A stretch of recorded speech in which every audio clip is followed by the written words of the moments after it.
Well, here's a question you should ask yourself. You can't ask me or Falco Canine Academy when you call or your trainer this, but really it's important for you to ask yourself what type of breed you should get before you go out and get a dog.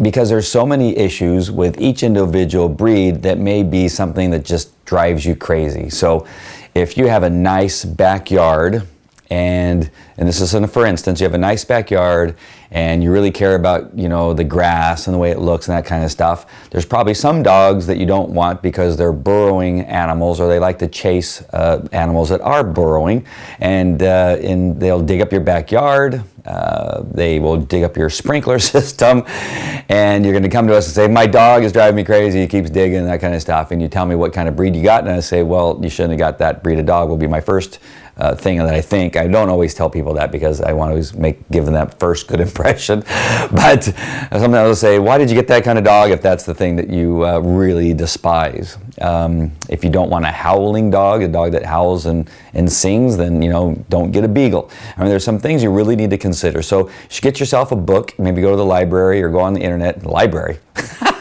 You should get on the internet and do some research on the breeds and what their traits are, what their propensities as far as that breed are, and if it's gonna drive you crazy. That's one thing you definitely want to look at. Size. Some people don't consider how big a dog is when they see this small little puppy. They forget that dog will soon be a 70 to 90 pound dog, and they still got small children that dog's gonna overpower and knock over and that kind of stuff. So you want to make sure and keep those things in mind.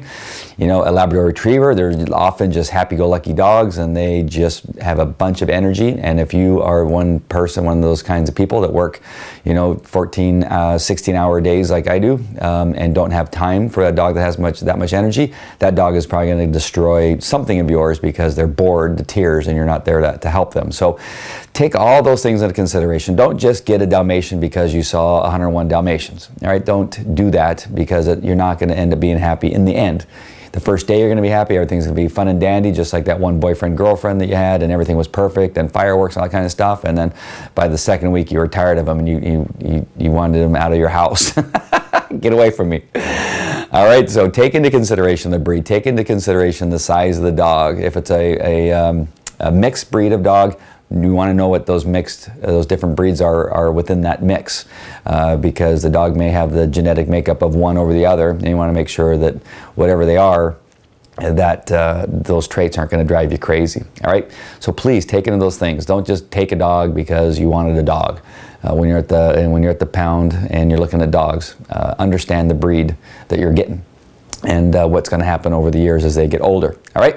So I hope that was helpful. Make sure to consider all those things before you bring that friend home. Okay, take care. Talk to you later.